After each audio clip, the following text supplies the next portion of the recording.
Hello, and welcome back to another episode of the Brilliant Women Talk, where we inspire budding entrepreneurs, brand new startups, or just people who love to talk about business. My guest today, I am super excited about because this woman, I can't wait for you. Doria Ghani is not only one of the prettiest women I know, but she is also one of the most badassest women I know. So yes, her story, as you will hear, is absolutely amazing. And yeah, I can't wait to share with you. So there she is. Hello, Doria. You are. Hi. I am so excited about having you today. And I know we've been connected on Facebook for a while and we spoke on the phone. Yeah. I think we kind of communicated through commenting on each other's posts and telling each other, like, you're awesome. Got a bit of a girl crush going on. Yeah. Yeah. Definitely from my part. Yeah. We And think we are awesome, basically. just fangirling over each other. Yes.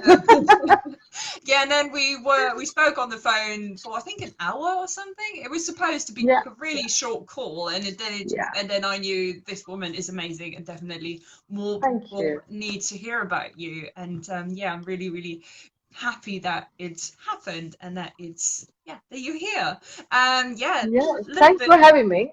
Yeah, no, always. Yeah, a Thanks. little bit about your background. I mean, you probably can introduce yourself a lot better, but you're a very long story, not Yeah. very long. I mean, your story, very short, is you were diagnosed with cervical cancer, and out of this, I bet, dramatic experience, you formed your business and you took the strength to not only start the business in the first place, but to also do something that is so unconventional and so different and out there that it's absolutely incredible. And yeah, you now have a YouTube channel with 70,000 followers. If I'm Yeah. Yeah. That is a Yeah. lot of people.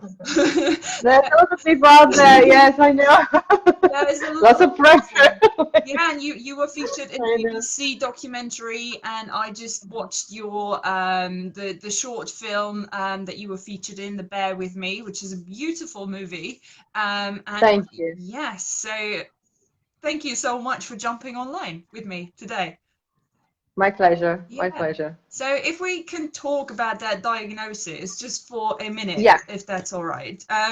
of course. So how old were you when you were diagnosed to just as a first. Uh, I was 33. Yeah, because that just shows go to your smear tests, everyone. They are there Yes, for a reason. exactly. Absolutely. It might not be the most pleasant thing to do, and it might not, you might not feel your best. It's not even the worst one, to be honest. That's It's not even the worst one. And I used to have my checks like regularly every year. So it's not that I left there and, happened because I didn't have my regular check. So I used to have my regular checks like every single year. oh, So things can change quite, quickly. yeah. So yeah, So, and was good it out picked there. up Get going. in as part of the test, or did you notice any symptoms and thought, ooh, I better have. I was bleeding. Oh, I was bleeding, but I didn't have any pain, so that's why I wasn't really worried.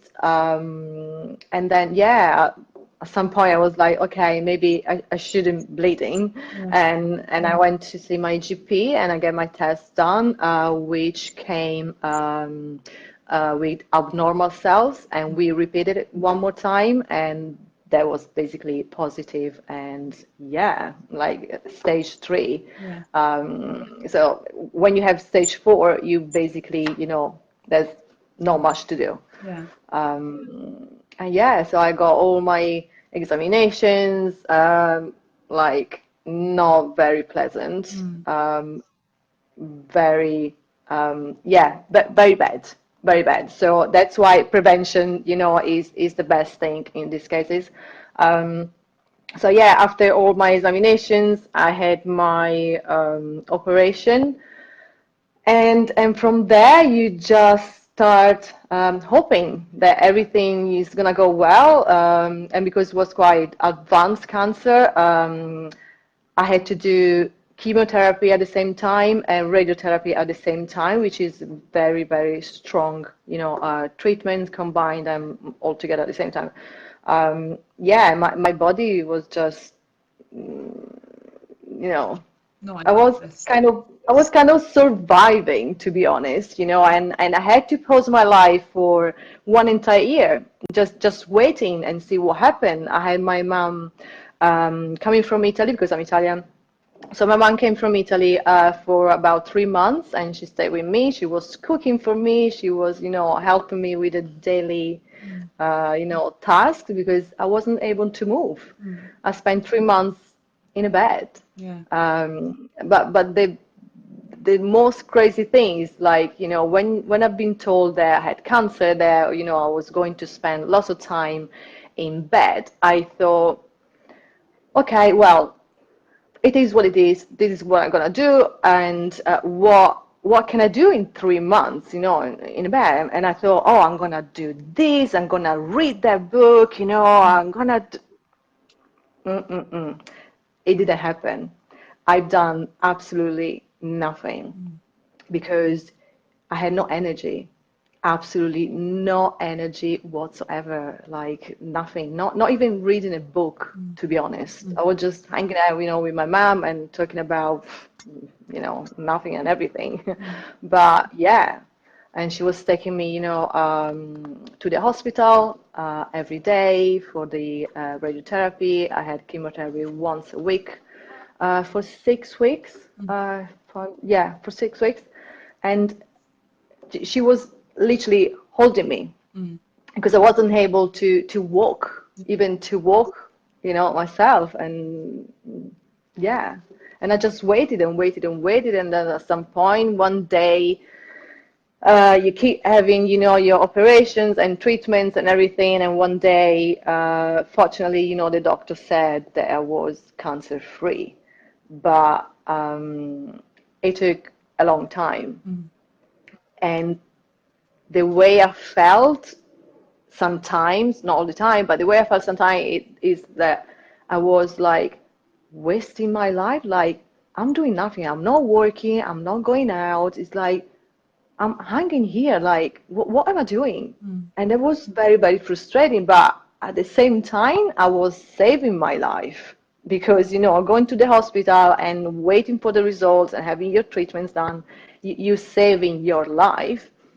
So that was really, really hard to manage because, you know, seeing my friends, they were, like living their lives, and I was just hanging there, waiting, waiting for the day, after day to pass and go and see what happened. Mm.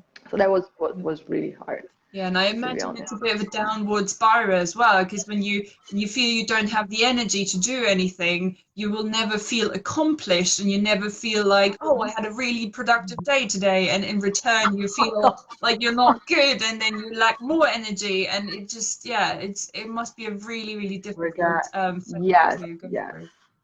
Yeah, yeah. You really had to trust the process. yeah, That was the biggest thing I learned in my life. yeah, You really had to trust the process. You had to trust that the doctors are doing the best thing that they can do for you, that they're doing the right thing, because, you just had to trust that everything is gonna go well, and wait. yeah, yeah. Yeah. And so what did you do before the diagnosis? What?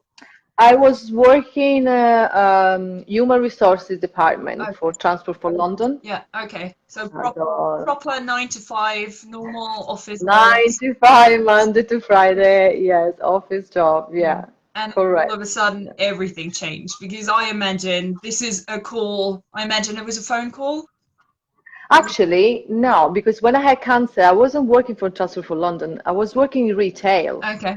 So I was working in retail. So it wasn't Monday to Friday. It was like, All day. really, really, but yeah, weekends, working every day, all day, very, very hard. I mean, like everybody, working retail is very, very hard job, very demanding. And yeah, Yeah, no, absolutely. that's what I was And doing.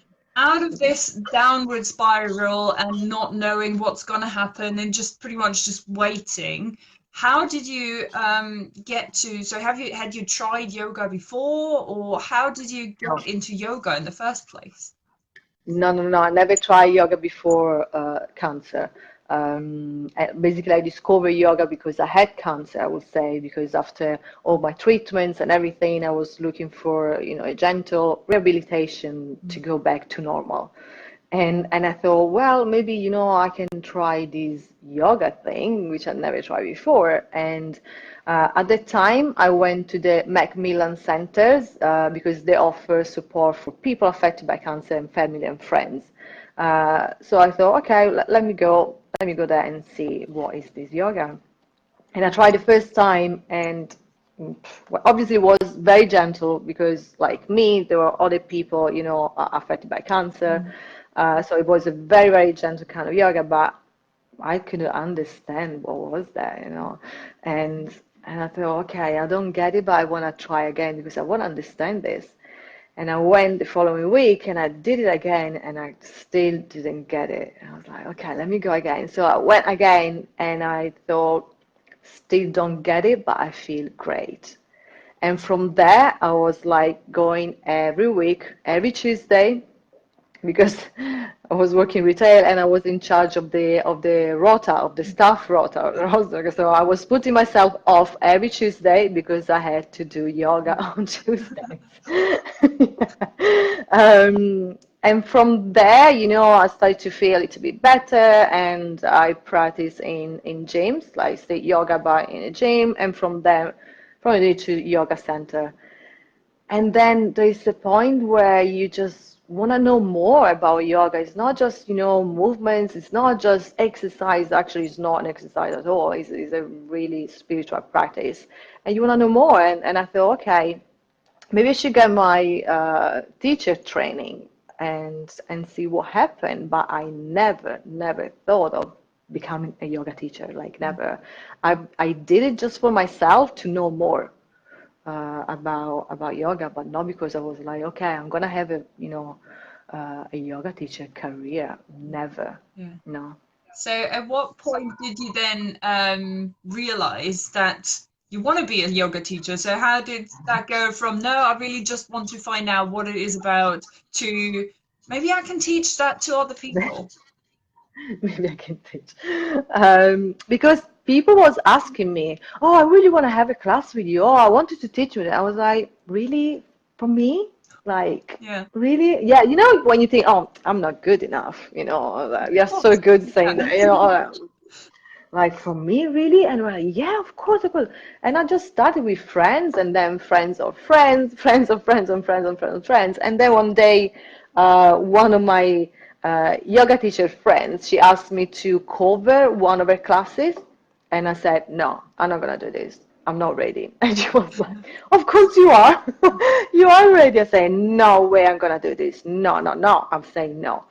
And she said, well, I already talked to the yoga studio owner and already gave her your name and already told her that you're gonna go and cover my class. I was like, I'm gonna kill you. And I did it just because she pushed me out of my comfort zone. And I thought, okay, I have to do this. Like, I have to do this. And I was so scared. I didn't talk to my friends for 1 week. Seriously, I'm not even joking. I didn't want to talk about that. Just leave me alone. I really had to do this, but I'm not in the mood of talking about it because it's so scary to me that it's like, no, leave me alone. And I did it, and it was amazing, and I was great, and people told me how good my class was, and I was like, okay, so I can really do this, so I'm good, you know what I mean? And yeah, and from there I started, and they gave me more classes to teach, every week. And I started to have my own students, people that really came to my classes, not just to go yoga because, okay, I'm gonna be free at 7 p.m., whoever the teacher is, I'm gonna go and do yoga. They were coming for my classes, and that is really, it's an amazing feeling, that you do something good for other people. That is amazing. Yeah. Wow. So and well, so many things that you mentioned that I want to jump on there. The first thing was how you never would have done it if your friend hadn't pushed you, and that I think speaks. So many people feel the same thing because they're like, oh no, I couldn't possibly do that. I'm not good enough. I don't have what it takes. But then when something or someone forces them into a situation and suddenly they find, oh, wait, this is actually not too bad. Um, and those are the best stories because it proves, if you always sit at home and you wait until you're perfect, you're probably never going to do it. So there has to be a point at which you just pull off the plaster and say, that's it. I'm just doing it and I'm trying it. And even if the first time is absolutely rubbish, I know I will get better and you will get more experience and more confidence as you go. So that was really, really cool. Cool story. Interesting to know. Because I always thought, so the way I saw it, but that's always so easy for other people to see or to imagine how stories or other people's lives went, because you always have this idea that everybody else's life is perfect, but yourselves is the only one that is a bit like pear-shaped. I always thought, no, Doria had this aha moment where a light came down from the sky and she was like, that's it, I'm born to be a yoga teacher. So it's really, really good to know that you're normal. Um, at what point did you then leave your job? So I imagine you're not working for someone else anymore at this point. No, I'm self-employed now. Yeah. Yeah, it's scary, but I am, yes. Yeah. I quit my job last October. Okay. So yeah, working for Transfer for London. I quit in October, and it was just the time for me because I've been working, like 7 days a week doing yoga, and then my Monday to Friday job, and then yoga after the office, and then Saturday and Sundays. Like, this is just too much for me. I can't do this any longer. But I was keep doing it because I was scared. It's like, what's gonna happen if nobody's gonna come to my classes? Nobody's gonna, book my classes, and it's just I have to pay my rent, and I have to, it just is so overwhelming everything, and and at some point, thinking it, I said, well, I just have to do it and see what happens, and I will deal with that. Basically, that's what I said. I will deal with whatever happens from now on, but I can't keep doing, half of this and half of that because this is the time. Yeah. It's not in 6 months. It's not in 2 years. It's not. It's today, basically. And I just handed my notice, and I just did it, and something great is happening. I'm really happy about my choice. But it's just fear. All the decisions, all the choices, everything we do or we don't do, basically, mostly we don't do, is because we are scared. Yeah. It's all about fear all the times, and people tell me, "Are you crazy to do what you do?" I said, "Well, I think you are crazy because you're doing a job that you actually hate, Yeah. and I don't. So I think you are crazy, and I'm brave. Yeah. I'm slash crazy, whatever. But I'm brave. I'm just jump and see what happens. Yeah. And I And always think about the worst scenario. What can happen? Like, I had to find another job. I will find another job. What's the problem? Exactly. And I think that's a situation that many people kind of feel stuck in when they are in a job, but they already have a side hustle or they build a business on the side. But then there is this point where you're kind of like, oh, I would really like to follow my own business, but the job just feels safe, and I know it pays the bills and so on. But yeah, as you say, it's like what is the worst that could happen? And on the opposite side is what would happen to your own business if you could give it 100% of your focus and attention instead of just 50% or 20 or however much time you have alongside your full-time job. So yeah, I love that you talk about brave, because yes, I think it definitely needs courage and bravery to, yeah, to just jump, take the leap. I mean, that's one of those phrases that you hear a lot around that subject, is you have to take the leap and then your wings will appear. And it's true. It sounds really, really cheesy, but once you take that jump and once you just go like, oh, that's it, let's just try it. Let's just see what happens. And then you will always land on your feet. And as you say, you can always go Yeah, back and take on another job. So yeah, exactly, great, exactly. great story. So now, probably the question that is on everyone's minds. So how did you get from normal yoga to doing the whole thing naked? It basically happened. The Or universe did you told me to do did you this. just forget your clothes one day? Yes. Well, not exactly. So what happened? How did I get into naked yoga?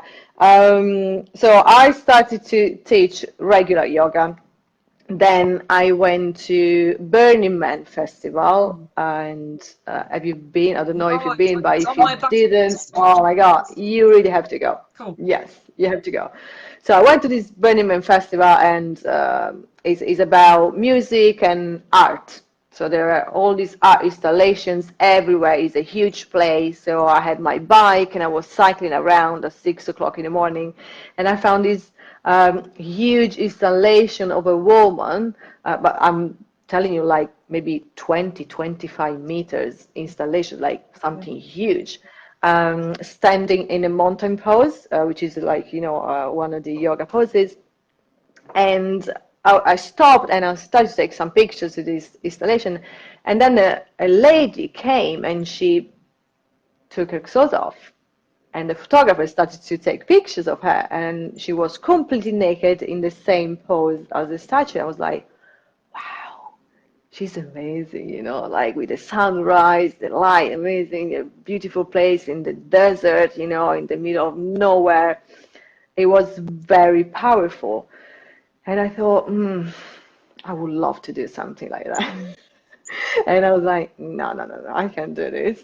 And I was like, oh, maybe I can. And then, no, no, no, no, no. And then, yes, no, yes, no. And then I was like, I'm gonna do this.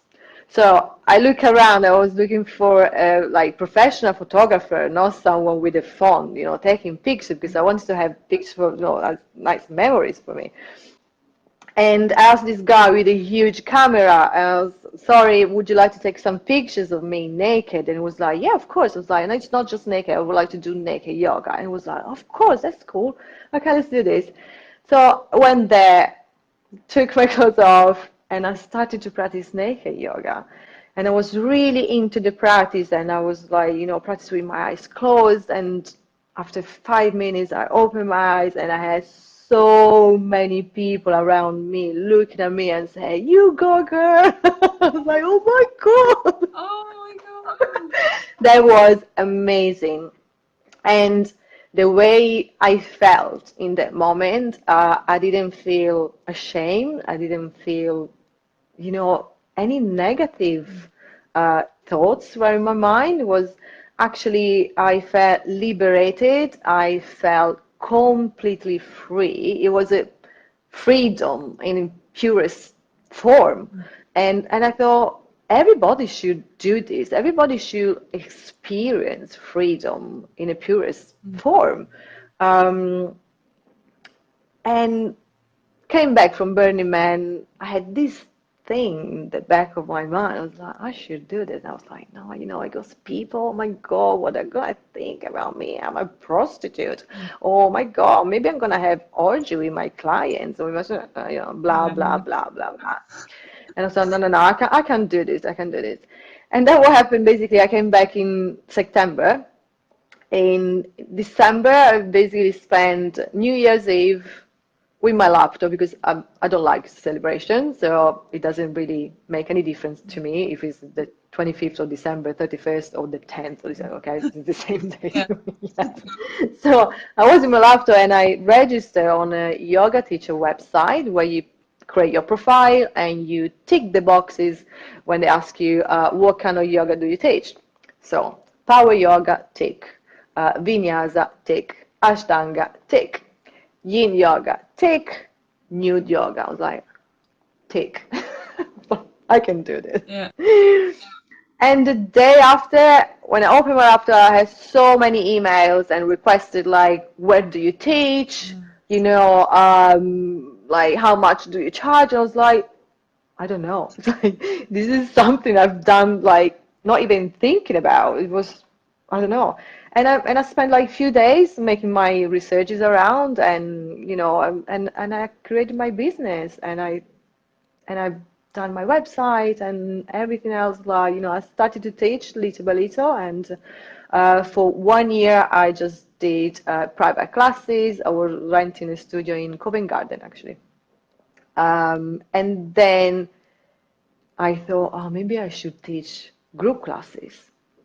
And they say, no, no, no, I can't do this. I'm too scared. I'm too scared. I'm too scared. I don't know what people are gonna think about me, you know, men and women together. No, this is not gonna work. No, no, no, I can't think about what people are gonna think about me. This is too much, too much. And then I was like, I had to do this. I have to do this. I just have to do this.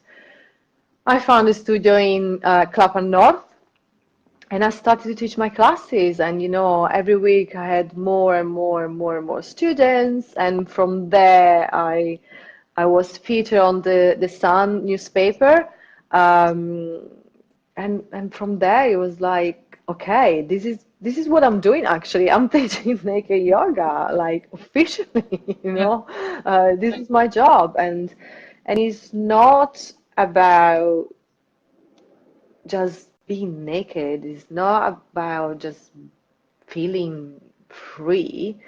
Um, it's about body acceptance. It's about body image, you know, body positivity. Because what happens when I had cancer and I had my treatments, I had radiotherapy and I became infertile because of that. Now, I've never been a particularly maternal person, but I had the choice to have or not Yeah. have kids. Yeah. And after the treatment, no choice, okay? And I really hated my body. I hated myself because I wasn't woman enough. I wasn't able to have kids, and I thought, well, nobody will love me because I'm not woman 100%. Okay, just the exterior of a woman, but inside I'm not a woman, you know. And because of the naked yoga practice, I started to slowly, slowly accept myself exactly the way I am. The more you see yourself naked, the more you accept what you see. Yeah.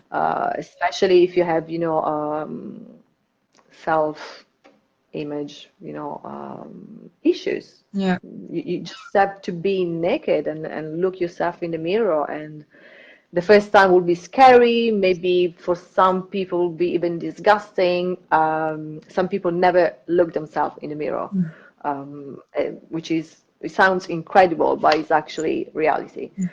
Um, and from there, you know, I started to love myself, and I thought other people should do the same. And that's why I have a really strong message, you know, and I put it out there, and that's what I do. I help people to love themselves, basically, Yeah. and to overcome their fears. Yeah. Because, okay, it's about feeling free, okay, it's about body acceptance.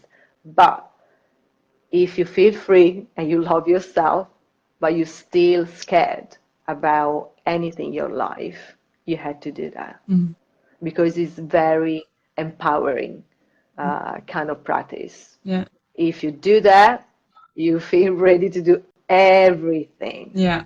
because it's so scary. It's so scary to think about being naked in a room full of strangers, and it's like, I can't do this. But if you do it, you can do anything, and that's how people feel, to be honest. Yeah. Yeah, I don't know if I ever told you, but after one of your posts, so if you're not following Doria on Facebook or Instagram yet, definitely do. But yeah, after one of your posts, I was like, oh, I'm just gonna do my yoga practice naked today. You know, just me. So I made sure all the blinds were as closed as they can be because I was like, you know, don't want the neighbors to look in. Yeah, but then. And when you first start, you're like, oh my God, this is so weird.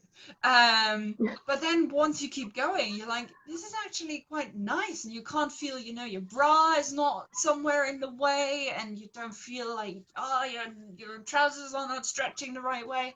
You're like, this is good. This feels really good. So yes, and that was just me alone in my room, and I felt amazing. And another Yeah. example, but again, not quite as extreme, but I picked up pole dancing a few months ago, and I remember the first time I went, because with pole dancing, you wear very, very little as well. And I was like, I don't like this because you can see half of my bum and you can see my thighs. And what about, you know, the cellulite and all of these things? But then, you know, you go there and suddenly everyone around you is half naked. And you're like, oh, and we don't actually talk about our bodies. Oh, we just get on with this exercise. Oh, we just have fun. I see. So yeah, it is, once you take that focus of this is wrong with me and this is wrong and that's not right and she's prettier and that is tinier in her body and that is bigger in my body. Yeah, once you get rid of that whole about your body and just accept it for what it is definitely a really, really good feeling. And one thing that you said there was, well, a bit early on, was that when you first thought about it, and you were like, "Oh no, I'm not a prostitute, and I don't want to have an orgy with my clients and so on." And it was quite interesting because my dad was here for the week, and I told him about this interview, and I told him, "Oh, I've got the girl coming, and she's doing naked yoga," and he was like, "Naked yoga," and then it was like, "Naked yoga." And his girlfriend was here as well, who was very into yoga, and she's like, oh yeah, but I'm sure it's just women only classes. And I was like, no, no, no, she only just started a women only class, but they're generally mixed. And they're like, and they had this image of, no, this is naughty, this is something, no, you shouldn't talk about that. But then I showed them the pictures from your shoot, the ones on the beach, which are absolutely amazing, by the way.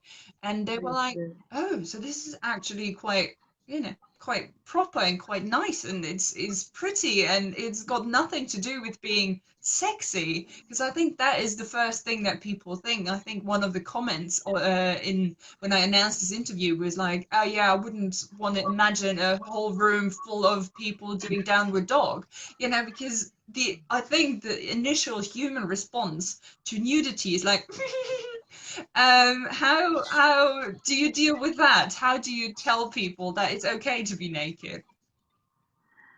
Um, yeah, the first reaction are like, what? Like, really, like, did I hear right correct? It's like, what are you doing? He's like, yeah, yeah, I teach naked yoga, very like proud.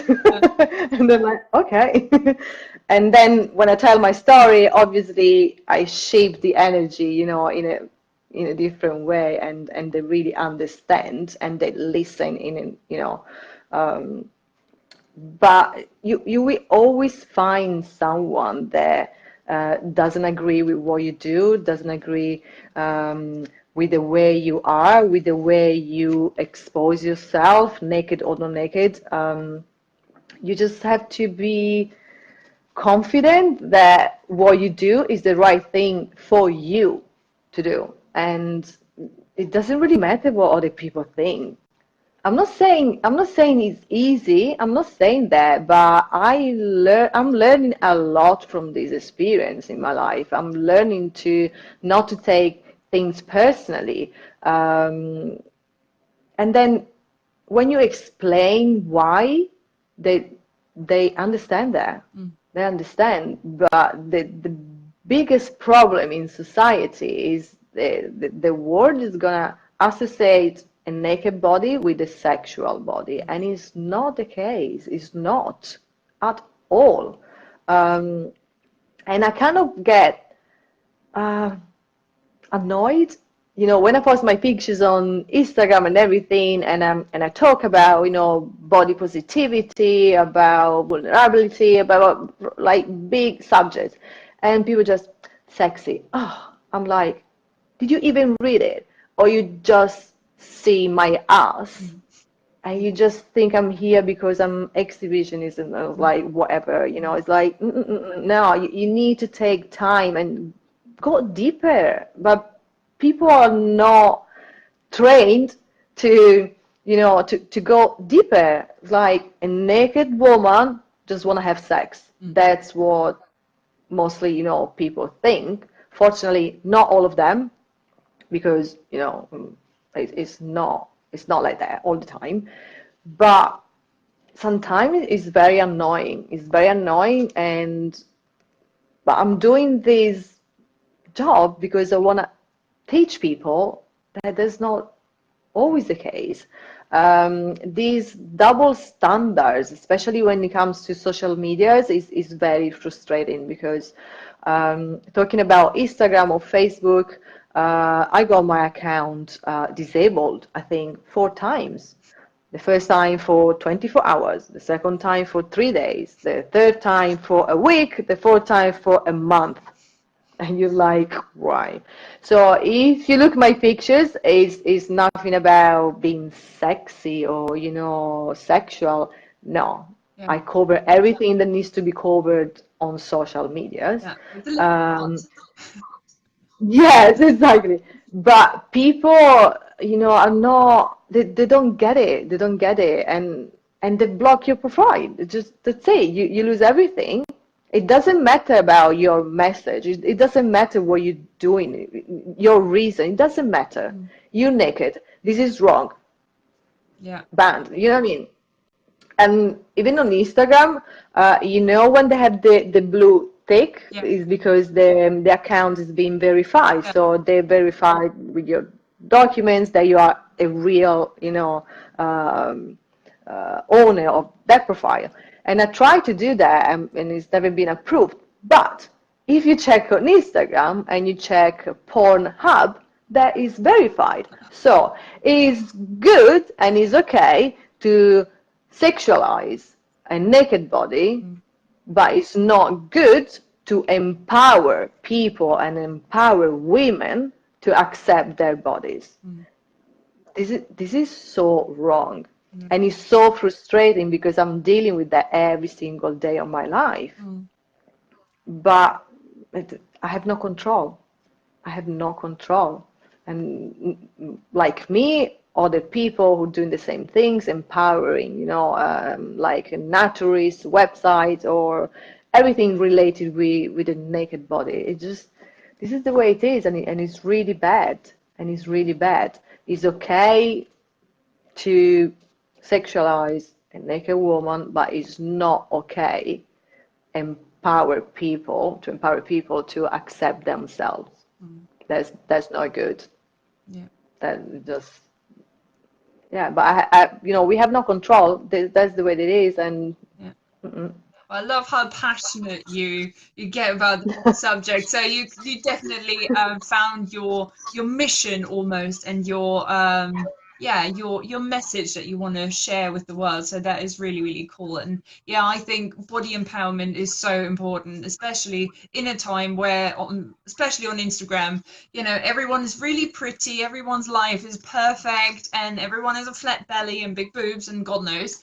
And then people sit at home, look at themselves, and feel like, So I love your message so much, because I think so many people need to hear it and need to know that there's nothing wrong with them, and that they don't have to be a certain way to be accepted or to be even part of society and so on. So that's really, really valuable work that you do. Thank you so much. So yeah, let's talk about business again. What would you say is the absolutely best thing about being your own boss? Oh, I can schedule my day, whatever I want, and without asking permission to anybody, Mm. Like, oh, can I take annual leave for Christmas? Oh, no, sorry, we can't give you annual leave because, we don't have enough cover. I'm like, what? Mm. Like, no, I couldn't take that any longer, in my 9 to 5 Monday to Friday job. It just you I wanna do whatever I wanna do whenever I wanna do it, and as long I do my job and everything, and I pay my bill, I wanna be free. I don't wanna have any boss. Yeah. I don't wanna have anybody who tells me not to spend Christmas with my family because they're not here, they're in Italy, so I need to take time off, and Yeah. no, no, no. Yeah, that sounds very familiar because yeah, that totally sounds like me as well. Because I'm like, what? What do you mean I have to? In our office, we have this really weird rule where you could only take, so you can take 1 year Christmas off, but then you have to work next year's Christmas and so on. So they were supposed to have Correct. some sort of Yes, rota, but then there were people that were like, oh, yes. you live closest to the office, so you have to come in every year anyway. And yeah, I'm totally with you on the whole. I'm being my own boss and I can do whatever I want. And if my dad comes over, Yeah. then I can just stay at home. Well, I am at home anyway. Listen, and most of the time, that means working 7 days a week, okay? It doesn't mean that we don't do anything, that we just watching Netflix every day, okay? That's not the case. Actually, I was working less hours when I was doing my Monday to Friday job, much, much less hours. Yeah, But that's what people think. Oh, good for you. Good for me. Well, when you're having your brunch in a pub, I'm actually working. When you're out on Saturday night clubbing, I'm actually working. yeah, But they don't see that. They just see me that I'm traveling, maybe to Maldives or to India or wherever I'm traveling, and I'm having, the best life ever. But they don't see the background of what really happened, mm, to build everything. It's really hard. It's extremely hard. yeah, Yeah. yeah. No, but probably the same for you when you love what you do. It kind of like infiltrates your private and personal life as well. So even when you're on holiday, you're like, ooh, that would, you have an idea for a new program or for a new post, and it just kind of like follows you around everywhere because you're just Yeah. one with your business. Is that what you've found as Yeah. well? Correct. Yeah. Cool. And there was just another question that I thought of when you said that. Oh yeah, no, just a quote that I heard, and that was some people do for a little while what other people won't, so they can then do what other people can't in a few years to come. And that's something that always comes up when people say to me, "Oh, why are you still working in the evening? Why are you working on Sundays? Why are you doing this?" Well, that's because I'm building something. I'm building something that will then enable me an absolutely amazing Yeah. life while Yeah. you're still stuck in a job. Yeah. So, yeah, it's a little bit of sarcasm in there as well. So, what advice would you have for someone who is in a job at the moment and who wants to start their own business or who is already working their business on the side? What would be your advice if they're thinking about just doing it? They just have to do it. They have to know it's gonna be really hard. This is not easy. This is not easy. This is not vacation. This is not holiday. This is not free time. This is really, really hard, and you had to put yourself there 100%. But you're gonna be so happy of the choice that you making today, quitting your job, because come on, you want to be doing something for yourself, not something for someone else. I was working for Transport for London. I don't want to, I mean, they're fine. They don't need me. I want to build something, myself, and something different, something good, something great. I want to help people. That wasn't like my job. I wasn't feeling like fulfilled and everything. So just do it, but be prepared that it's gonna be hard. You had to do online courses, you had to read lots of books, you had to watch lots of like documentaries, you had to hire a coach, you have to just, is my God, is crazy, but you're gonna grow so much. You're gonna be a different person, and you're gonna it's gonna be really, really, really empowering. Absolutely. Oh, yes, 100%. Quit today. Yeah, do it. Give, Yeah, yes, that. send your notice today. Yeah, when you just said you're gonna grow so much, that actually sent a shiver down my spine because I've just been thinking like the person that I was back in my job that is the cat that says hi. I was a completely different person, and there were so many things that I had to learn and unlearn, which is just as important because you kind of have this thing of, oh, I know that, and I know that, I don't need to learn this one, and so on. But yeah, once you take in all the resources that you just mentioned, you're like, oh my God, I've changed. And Yeah. it's so empowering. So yeah, I couldn't have said it better myself. So, Doria, thank you so much for your time today. How can people best find out more about you or get in touch with you?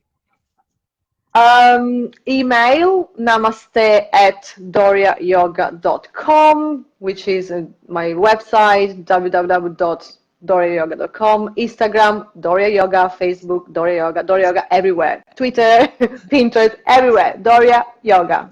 Easy, short, straight to the point. Very consistent. Very good. Yes. Cool. Well, I'll probably put all the links in the comments as well. And yeah, thank you Cool. so much for your time today. It was an absolute Thank you pleasure. so much for inviting me. It's been a really, really pleasure. Thank you so much again. Thank you. Bye bye. Thank you. Bye.